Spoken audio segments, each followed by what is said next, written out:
ustedes, hay un grupo de ustedes también va a ir a hacer sus prácticas, lo ven con el licenciado, ¿ya? Él les va a dar esa primera clase, ¿no?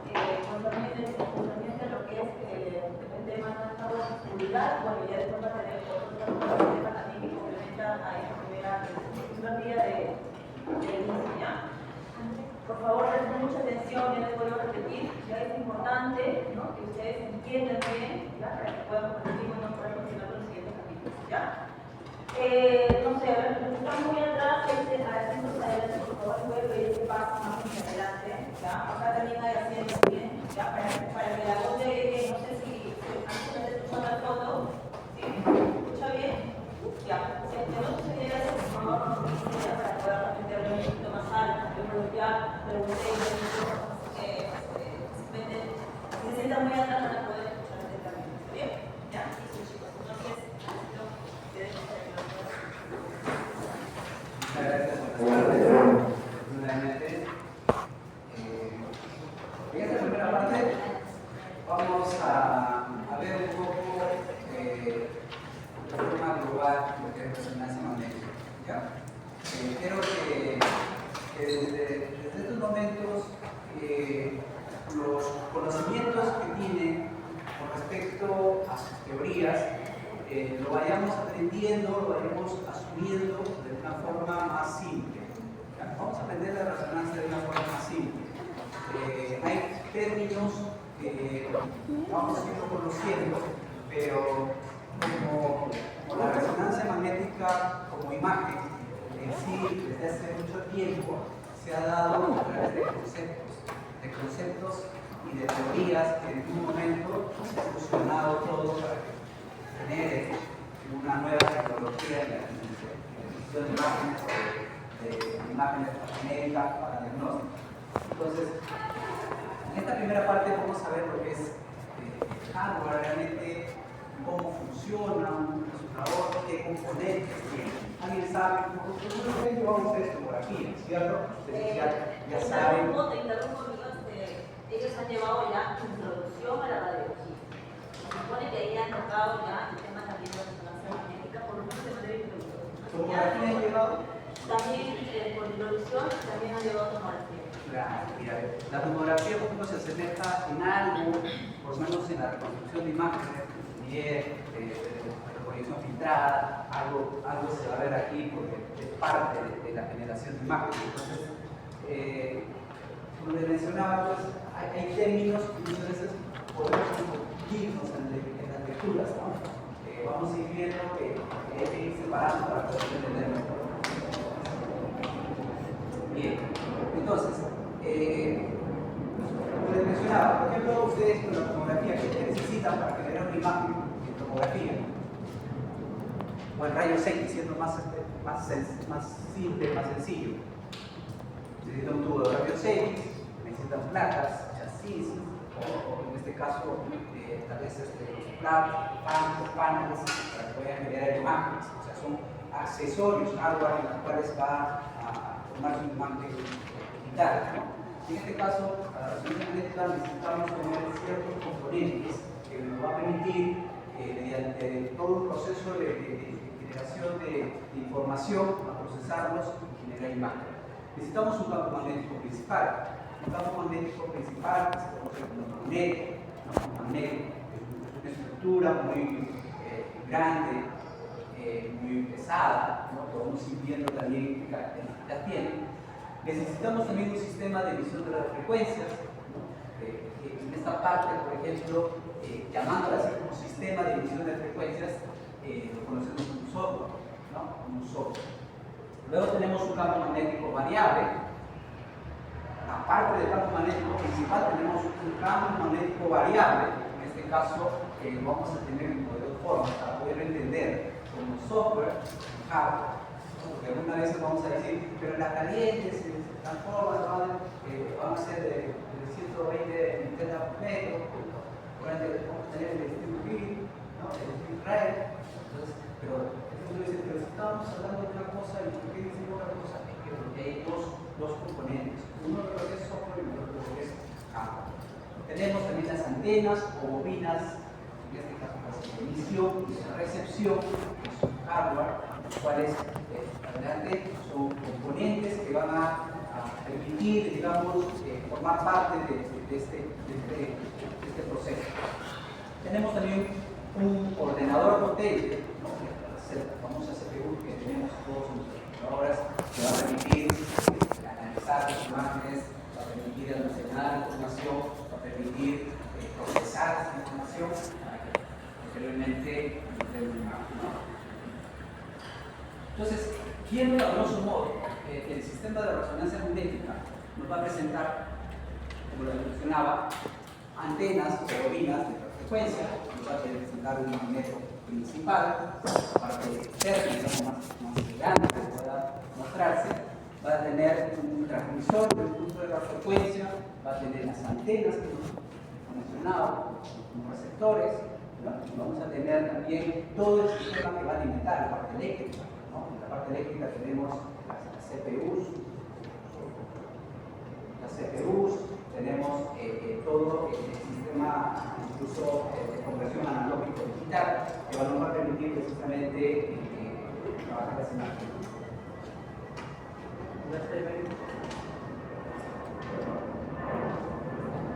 Entonces, aquí vamos a ir empezando a ver lo que es los magnetos. Los magnetos, vamos a tenerlos teóricamente varias características. Se caracteriza, podemos clasificarlos por digamos, intensidad, podemos clasificarlos por, digamos, por estructura, como podemos encontrar abiertos o cerrados. ¿Ya? Pero en este caso lo vamos a clasificar de una forma de cómo se genera o cómo está compuesto el magnetismo de estos magnetos. Entonces, los imanes permanentes son ya casi, esto es historia, ¿no? Lo que podemos saberlo, lo que podemos ver ahora es historia, o sea, probablemente ya no va a existir, por eso lo mencionamos más tal vez para que puedan tener algún entendimiento de esto, ¿no? Eran antes imanes permanentes, eran estructuras muy compactas que eran por aleaciones aleaciones de sustancias ferromagnéticas como el hierro, el níquel, el cobre, ¿no? Y estos pues eran básicamente estructuras que necesitaban, no necesitaban corriente eléctrica, no necesitaban el sistema de refrigeración, o sea, eran un poco, digamos, naturales, ¿no? Entonces, pero precisamente que no necesitaba, digamos, muchos accesorios, muchas alimentación eléctrica, no gastaba mucho su campo magnético, no se podía tener una intensidad elevada de los campos magnéticos, entonces por eso probablemente tenían puede ser incluso 2 Tesla o 0.4 Tesla, que eran digamos, de muy baja intensidad, ¿no? Luego vienen ya los resistivos, ¿no? En las cuales también ya empieza a usarse, digamos, sistemas eléctricos, empiezan a instalarse, digamos, ya en sistemas un poco más sofisticados, en los cuales ya sí va a necesitar corriente eléctrica. Los sistemas de refrigeración va a ser muy importante porque acuérdense que una carga eléctrica en movimiento es lo que va a generar el dispositivo. Entonces, esta carga eléctrica en movimiento precisamente va a generar calor, ¿no? Por lo tanto, es necesario sistemas de refrigeración. En estos equipos ya se puede contar los equipos de 0.3 Tesla hasta 0.5 Tesla, o sea, ya un poco más que va aumentando la intensidad del equipo. Pero actualmente, como lo existía así. Y lo que ahora sí, ya, digamos, desde más o menos 1985, 87, cuando ya empiezan a llegar los magnetos, sobre todo aquí en Perú, ya empiezan a entrar los imanes superconductivos, ¿no? Los imanes superconductivos. Y estos imanes superconductivos ¿no? están formados por precisamente aleaciones, con alambres superconductores, con aleaciones que van a permitir, digamos, hacer pasar la electricidad a menor resistencia, a una menor resistencia, siempre y cuando esté sumergida en un criógeno. En este caso, el criógeno que se utiliza es el helio. Estos alambres superconductores pueden ser de niobio con estaño o niobio con titanio, ¿no? Entonces, a estos equipos ya podemos hablar de equipos que tienen una intensidad alta, la elevada, de 1.5 Tesla hasta los 9.4 Tesla, que también ya están avanzando en la investigación para fines de investigaciones a nivel molecular. Para diagnóstico llegamos a 3 Tesla, solamente para uso médico se llega a 3 Tesla. Entonces, ¿cuál es la forma como estos equipos empiezan a generar, digamos, como le mencionaba, una corriente eléctrica en movimiento va a generar el campo magnético? Pero estas corrientes eléctricas que van a circular por los alambres superconductores generan calor, como les mencionaba, y ese calor genera resistencia. Entonces, para que pueda generar un campo magnético limpio, un campo magnético más homogéneo, lo que los investigadores han realizado es sumergirlo, estos alambres superconductores, en un líquido criógeno que es el helio. Entonces, cuando se introduce estos alambres superconductores en unos vacíos, donde vamos a tener como contenedores, en la primera parte, digamos, en la parte más externa del magneto, vamos a tener un criógeno que es el nitrógeno. El nitrógeno va a ser como aislante, ¿no? Debajo del nitrógeno, esta es la capa aislante del nitrógeno, la parte verde que ustedes ven al centro, que es básicamente el helio. Y la parte, digamos, el caso rosada que pueden ver ustedes acá son las antenas superconductoras, los hilos superconductores, los alambres superconductores. Entonces, a grosso modo, nosotros podemos conocer de esta forma el magneto, ¿no? Entonces, el magneto es una estructura que en la parte superior mencionada va a tener una válvula, un barómetro, ¿no? Y ese barómetro va digamos, a controlar lo que vendría a ser la presión del aire, ¿no? Desde la parte superior, que se conoce como orquete o cabeza fría, es un barómetro, la cual va a permitir que el helio que está, digamos, sumergido, en las cuales está enfriando los alambres superconductores, evite que se llene de presión y pueda, digamos, en algún momento disipar lentamente. Porque parece que el calor que va a generar los alambres superconductores va a volatilizar el helio, y eso va a tener un circuito de refrigeración, el cual va a recircular el helio. Toda esta instalación se va a dar, digamos, con otros equipos que se conocen como chiller, se conocen como los sistemas de calentamiento, los compresores, que van a hacer que el helio recircule para mantener siempre los alambres superconductores sumergidos y en temperaturas bien bajas. Entonces, lo mismo tenemos aquí, viéndolo de otra forma, también la abertura del magneto. Actualmente ya existen equipos que tienen incluso los túneles un poco más amplios, como en el caso del cine, que tienen ya 80 centímetros de amplitud, de diámetro del túnel. Hay equipos como el Blue City, el Philips, que ya hablábamos anteriormente de que estos magnetos se sumergen, digamos, al líquido criógeno que es el helio. Una de las desventajas precisamente de estos equipos es que el helio, por ejemplo, es caro y escaso en el mundo. Entonces, estos equipos necesariamente tenían que funcionar con 1500 litros de helio. Entonces, esa cantidad de helio muchas veces era difícil de conseguir, probablemente si se buscaba instalar un equipo. Pero actualmente estos equipos de Bullseed, de Philips, por ejemplo, ya no trabajan, digamos, con 1500 litros de helio, no trabajan con 7 litros de helio. Hay una diferencia abismal sobre la metodología que está usando Philips, ¿no? Si antes de su mejilla, el helio necesitaba un cilindro inmenso de helio para poder enfriar estos salames superconductores, ahora con 7 litros de helio encapsulados, ¿no es cierto? Que ya no digamos,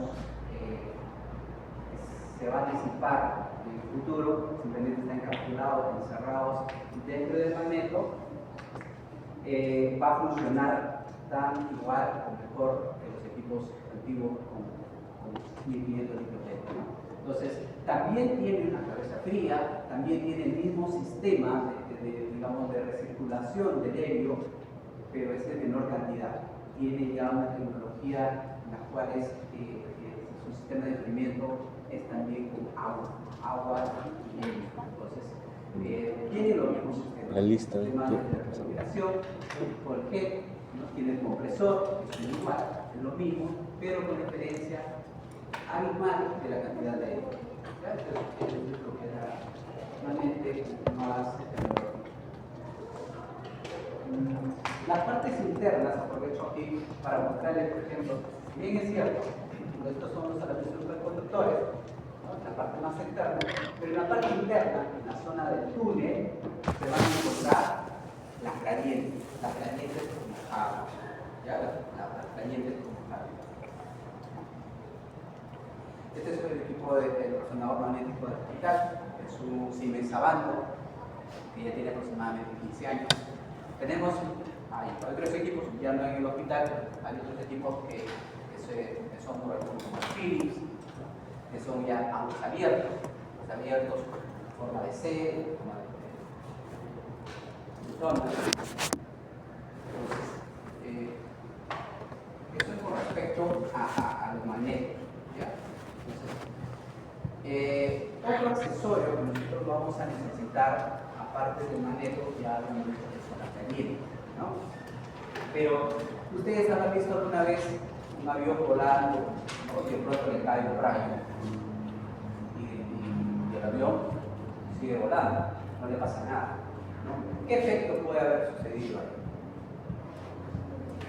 ¿Alguien puede decir?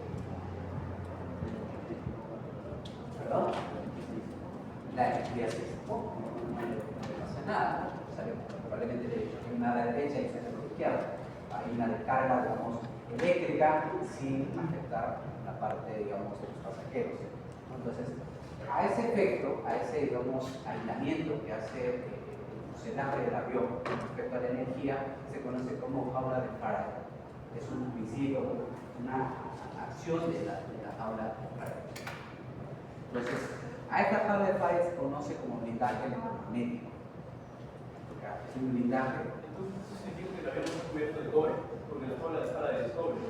No necesariamente cobre, puede ser hierro, puede ser otros elementos que son conductores. Por eso a veces se llama blindaje electromagnético conductores. Cualquier material que sea conductor va a generar una jaula de Faraday. Por ejemplo, ¿perdón? Faraday. Claro. Por ejemplo, aquí tenemos una caja de cobre, ¿no? Pero puede ser de aleaciones de titanio también, ¿no? Entonces, por ejemplo, en esta parte en la cual hay una instalación de un equipo, ¿no? En general, este blindaje electromagnético se da a nivel de los pisos, a nivel de las paredes y de los techos. Es necesario este blindaje electromagnético generalmente para poder evitar que ingresen las ondas de la frecuencia. Muchas veces en tomografía y en rayos X lo que se busca es proteger que la radiación del equipo no salga hacia la parte externa, ¿no? Entonces ahí digamos la seguridad, blindar las paredes, blindar las ventanas, ¿para qué? Para que la radiación no llegue hacia otro ambiente. En resonancia magnética hacemos algo inverso. Lo que hacemos es proteger de que no exista la contaminación externa, no ingrese al equipo. Estos equipos en general. Dice ya que no ingrese una radiofrecuencia, aparte de que no solo el campo magnético del equipo no se vea afectado por el exterior y cuando va a toda esa área. Que ingrese la onda de la frecuencia y perturbe la imagen. Que una radiofrecuencia no afecte el funcionamiento de la onda de la radiofrecuencia del equipo. Claro, o sea, la idea es protegerlo, o sea, evitar que las ondas de la frecuencia, por ejemplo, tú ahorita tienes tu radio, ¿no? Porque tienes una radio, la emisora, tú te vas, no sé, probablemente a un sótano también, te vas, digamos, a pasear al campo, prendes una radio, capta las ondas de radio, son ondas de frecuencia. Entonces, nosotros no lo vemos, pero las ondas de frecuencia ahorita se están, digamos, bombardeando. Entonces, si nosotros instalamos acá un resonador y tenemos estas imágenes, no va a generar más porque todas estas perturbaciones, el ruido, las ondas electromagnéticas, de la radiación incluso todo eso va a perturbar la formación humana. Lo que tenemos que hacer es aislar de todas las perturbaciones que pueda existir, digamos, en nuestro ambiente para que se pueda generar imágenes. Si no, no se generaría. Hubiera interferencia, hubiera, digamos, distorsión, probablemente. Si se genera una imagen, pues, podría generarse distorsionada. La hardware para evita que entre, digamos, ruido contaminante de la parte externa. Solamente por contarles, por ejemplo, aparte de brindar lo que es las ondas de la frecuencia, brinda también vibraciones. Hace mucho tiempo, cuando se instaló el primer resonador de la clínica de Ricardo Palma, este resonador estaba debajo de una cochera, ¿no? Debajo de una cochera, y a pesar de que tenían la barra de Faraday instalada, ¿no? Cada vez que venían carros, se estacionaban en esa cochera, ¿no? Generaba distorsión en la imagen. Generaba distorsión. A pesar de que ya estaba, digamos, aislado, ¿no? O sea, aislado de la zona de la frecuencia, pero las aplicaciones, ¿no? El motor probablemente, y por ahí, por haberse filtrado algún tipo de ondas electromagnéticas, distorsionaban. ¿Y esto me dice que marcan artefacto o ruido? Artefactos. Generalmente artefactos. Porque creo que era selectivo de una onda de radiofrecuencia, pero mi equipo funcionaba de 8 megas 130. Claro, nosotros vamos a ir viendo más adelante que queremos generar una imagen, ¿no? Vamos a darle una cierta frecuencia, en este caso, la frecuencia del agua, ¿no?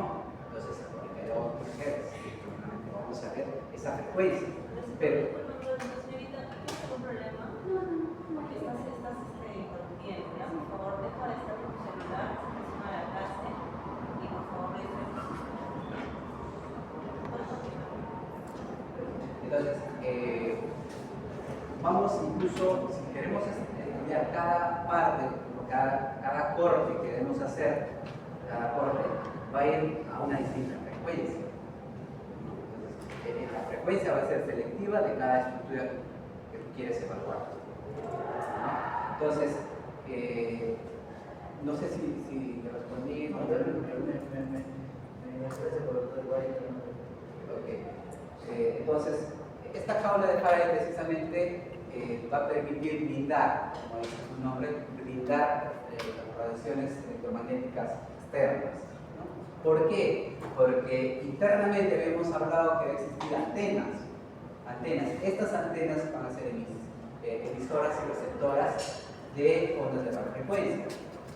Y esas es las que van a, sí, generarnos imagen, porque nosotros lo vamos a manejar, nosotros lo vamos digamos, a manipular y determinar de qué zona queremos adquirir la imagen, ¿no? El cerebro, de la órbita, o el ácido facial, vamos a elegir esa región. Entonces, y no solamente se brinda pared, como les mencionaba, sino también ventanas, ¿no? Ventanas, porque las ondas de frecuencia, al igual que las ondas de radiación, también van a salir, igual las ondas de frecuencia van a ingresar, entonces las ventanas también se tienen que blindar. ¿Ya? Estas las antenas o bobinas que en su momento lo van a ir viendo también y conociendo lo que sucede en la región. Vamos a ver que también podemos clasificarlas en varias formas, ¿no? Antenas superficiales, antenas compactas, podemos clasificarlas en antenas volumétricas, podemos clasificarlas en antenas flexibles, rígidas. Entonces, pero esto va a depender muchas veces de su contextura física y de la forma de adquisición, ¿no? Si nosotros tenemos, por ejemplo, antenas simplemente flexibles, lineales, pueden ser antenas que son de una sola forma, pero si tenemos antenas dirigidas de forma ortogonal,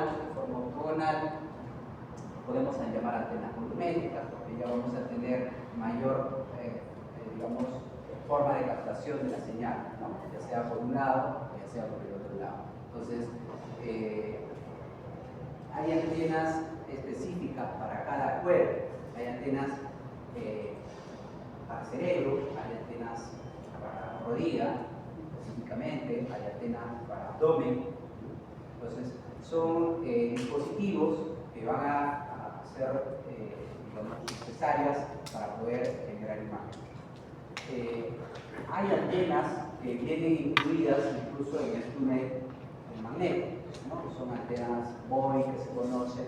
Entonces, son antenas también ya incluso encontradas dentro de lo que es el túnel magnético, ¿ya? Entonces, pero hay antenas que sí vamos a tenerlas que vamos a conectarlas, desconectarlas, utilizarlas cada vez que nosotros queremos evaluar o explorar una región anatómica. Aquí tenemos la antena, por ejemplo, del cerebro, tenemos la antena del tobillo, puede ser de rodilla hasta de pie, ¿no? Tenemos antenas abdominales, abdomen, puede ser de tórax, abdomen, antenas de mama, antenas específicas de muñeca, otros tipos de antenas también de rodilla, ¿no? Probablemente, como ustedes ven, a veces tenemos antenas grandes, entonces, pero muchas veces nos llegan pacientes pequeños, pacientes neonatos. Entonces, ponerles estas antenas de abdomen, por ejemplo, es muy asfixiante para el neonato. Entonces, podemos adaptar, por lo menos a un neonato puede traer esta antena de rodilla, que también es una antena larga, digamos, de 20 centímetros o 25 centímetros de diámetro. Ahí podemos ingresar a un neonato. Entonces, podemos adaptarlo a nuestras necesidades cada antena. Hay antenas que se van a utilizar, por ejemplo, para hacer cuerpo entero, ¿no? Se cubre todo básicamente el cuerpo con este tipo de antenas.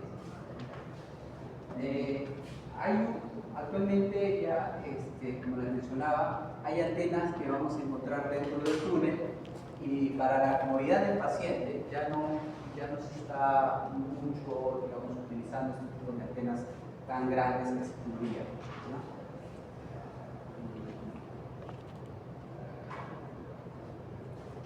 Los diámetros, como les mencionaba unos instantes, van a ir variando, ¿no? Tenemos de 70, usualmente ya hay de 80 centímetros de diámetro. Es importante mencionar esto porque antes los equipos eran cerrados, muy cerrados, probablemente de 50 centímetros. Entonces no era indicado para pacientes que tenían sobrepeso, por ejemplo, ¿no? Podían fácilmente pues, sentir la claustrofobia o simplemente pues, no ingresar al magnético. Pero ya con los avances también tecnológicos, los túneles se han ido digamos, aumentando su diámetro, ¿no?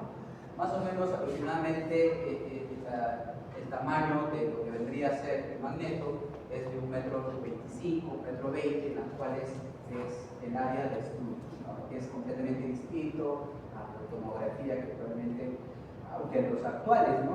Creo que el Revolution también es bien ancho, ¿no? Entonces va por ahí también ya mejorando su tecnología de tomografía, que va también aumentando su diámetro. Pero por lo menos estos sistemas, digamos, de túnel que se generan en los prototipos, generan un efecto inverso al paciente, que es precisamente lo que debería ser la claustrofobia. Para seguir conociendo más o menos cómo está distribuido, digamos, en las zonas de las bobinas de las frecuencias que están, digamos, inmersas dentro de lo que es el magneto, las bobinas de gradientes y el magneto, la camilla, el paciente, que ustedes puedan reconocer, reconociendo. ¿Qué es la gradiente? Más adelante vamos a tener una clase, pero esto es solamente para que ustedes puedan tener una idea. Yo les he preguntado a ustedes qué es una gradiente.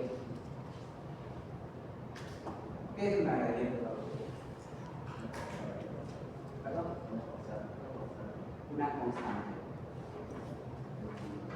No es una constante. ¿Qué es una gradiente? ¿Vector? ¿Por ahí una variación? Una variación. Por ahí vamos diciendo el concepto va saliendo. Una variación. Hay una diferencia de cantidades, una variación, una diferencia de cantidades. Proporción, la gradiente en sí podemos entenderla como una variación de algo en una determinada distancia. Esa es la gradiente. Por ejemplo, nosotros para subir aquí a este piso, lo que hemos hecho es usar unas gradas, ¿no? Así es que también no hemos usado el ascensor, pero hemos usado unas gradas. Y cada vez que hemos usado las gradas, hemos ido variando la energía. Tanto es así que ahorita que estamos aquí, tenemos distinta energía que cuando estamos abajo, ¿cierto? ¿Cierto? Exacto. ¿Cómo lo comprobamos? ¿Cómo sabes que tienes ahorita más energía que cuando estás abajo?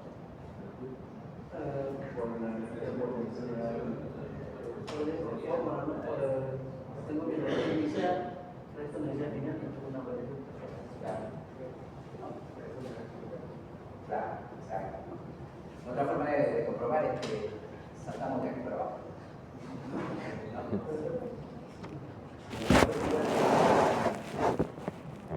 Saltamos en el primer piso, no va a pasar nada.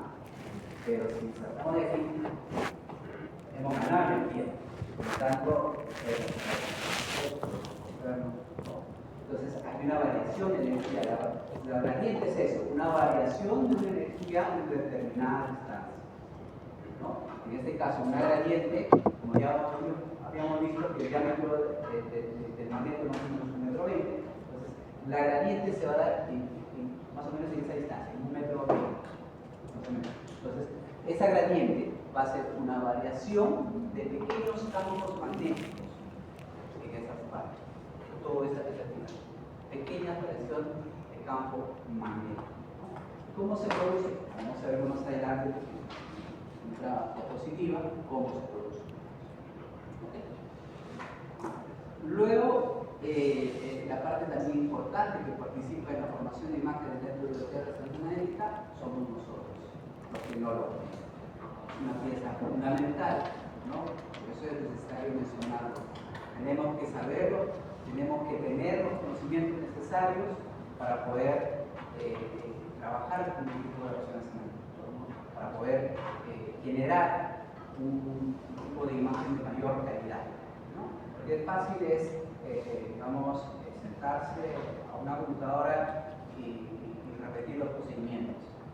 Es fácil, como les decía, un personal de limpieza, un personal de vigilancia puede hacer resonancia magnética, no es difícil. Lo sientes y dices, saca el botón, puedes sacar los datos del paciente, le das next, le das aceptar y le das start. Listo. Y así se hace la resonancia. cualquier persona lo puede hacer. La diferencia de nosotros es que nosotros tenemos que saber por qué lo estamos haciendo.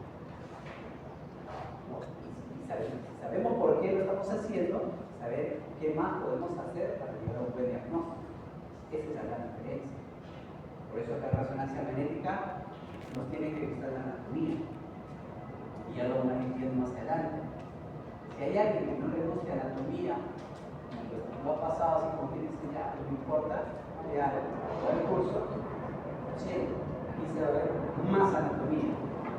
Reconocer estructuras, cartílagos, conocer tendones, conocer las óseas, obviamente, músculos, inserciones musculares, ¿no? O sea, los detalles de los menores, los pasos, los pasos que tienen que conocer. Por eso es importante nuestra función, nuestra labor de resonancia magnética. Y aparte de ser nuestra, digamos, principal función de trabajar con el paciente, de generar buenas imágenes, trabajar en resonancia magnética nos conlleva a tener una alta responsabilidad en el cuidado del paciente, en el cuidado del equipo. Porque estos equipos no son baratos, son muy onerosos, son caros, sobrepasan probablemente los 3 millones de dólares y se pasa con una logística.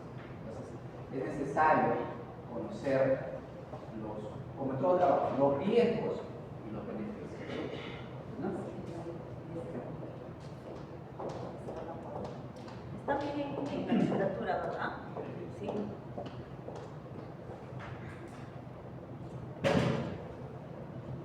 Otro tema que yo quiero que vayan utilizando, en la cadena vamos a dejarle materiales en libros en la cual pueden estar realizando. Otro tema que ustedes tienen que realizar es acerca de la permeabilidad magnética. ¿Qué es la permeabilidad magnética? La permeabilidad magnética es qué tanto afecta el magnetismo a una estructura o a un cuerpo o a un material, a una materia. ¿Qué tanto afecta? ¿Qué efecto hace el magnetismo? Digamos, en este caso, a un cuerpo, ¿qué efecto le hace? Este efecto que genera, digamos, el magnetismo con la materia, ¿se acuerdan ustedes que hay interacción de la radiación con la materia? Lo mismo que hablaba, la interacción del magnetismo con la materia. A eso se llama permeabilidad magnética. Siendo más específicos, aparte de la permeabilidad magnética, podemos hablar de la susceptibilidad magnética. O sea, ya. Una cosa es como digamos, el magnetismo lo puede, digamos, cómo el material, cómo se comporta el magnetismo, y otro, el magnetismo, cómo lo perturba el material. Eso llamamos la susceptibilidad magnética. Donde tienen unidades, en este caso del campo magnético, está con cocientes de excitación para el caso de la permeabilidad magnética, y para la susceptibilidad magnética tiene que ver con la magnetización y la excitación. Dependiendo de este tipo de cocientes, vamos a tener precisamente una clasificación de materiales, ¿no? Entonces, la susceptibilidad magnética decimos que es la capacidad o respuesta de una sustancia que es sometida a un campo magnético externo. Vamos a ir viendo que por ejemplo, un material, vamos a decir, el agua mismo, el líquido, tiene un comportamiento distinto, puede estar a un campo magnético de cobre. El cobre, el agua, el bismuto, otros materiales tienen distintos tipos de reacción al magnetismo. Entonces, para esto, nosotros lo vamos a clasificar en 3 formas. Lo que es el diamagnetismo, que es cuando el campo magnético no le hace nada digamos, al material. Pero el campo magnético lo simplificamos, lo graficamos mediante líneas, ¿cierto? Mediante líneas. Y vemos aquí que las líneas en las sustancias diamagnéticas no perturban al material. Mientras que en el paramagnético tampoco lo perturban, pero por lo menos lo ordenan. Lo ordenan, lo atraviesan, digamos, el magnetismo lo atraviesa a la sustancia, ¿no? Y el ferromagnetismo sí tiene una acción sobre los átomos, en este caso el material. Lo que va a hacer es simplemente a excitarlo, en este caso a magnetizarlo. Y es por eso que las sustancias ferromagnéticas, para el caso de resonancia magnética, es, digamos, de cuidado, de mucho cuidado. ¿Por qué? Porque va a generar precisamente un efecto nocivo para el campo magnético principal. Tenemos sustancias de contraste que se usa en la resonancia magnética y esa sustancia de contraste está dentro de la clasificación de tierras raras y es el gadolinio, ¿no? El gadolinio es un elemento que se va a usar para generar un realce a nivel vascular, digamos, de lesiones tumorales o procesos inflamatorios. Entonces, a ese tipo de material, en el caso del gadolinio, de contraste se conoce como una sustancia de contraste incluso paramagnética.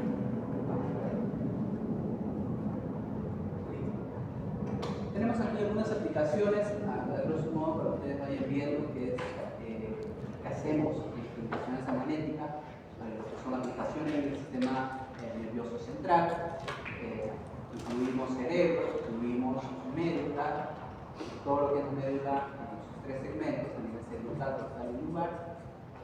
Tenemos aplicaciones musculoesqueléticas, a nivel de tobillo, rodilla, muñeca, saben, puede ser incluso de parte más más pequeñas como es el dedo, tenemos muñeca, pie, tenemos aplicaciones vasculares, tenemos aplicaciones vasculares con contraste y aplicaciones vasculares sin contraste, como hacen los estudios en tiempo de vuelo. Tenemos estudios y aplicaciones en abdomen, en pelvis, específicamente colágeno, puede ser también estudios a nivel de próstata, es decir, en caso de varones. Tenemos aplicaciones en un cuerpo entero, que podemos hacer resonancia magnética de cuerpo entero, para un spinning, para descarte de metástasis. Entonces, tenemos distintas formas, como ustedes ven, distintas formas de evaluar la imagen, ¿no? Y vemos acá, tenemos imágenes, pues acá es solamente un segundo, ¿no? Pero tenemos distintas formas de evaluar la imagen, ¿no? P1, un spin y difusión. O sea, tenemos distintas formas de poder caracterizar una lesión. Aplicaciones a nivel de líquido mamario, con sus aplicaciones a nivel de espectroscopía. La difusión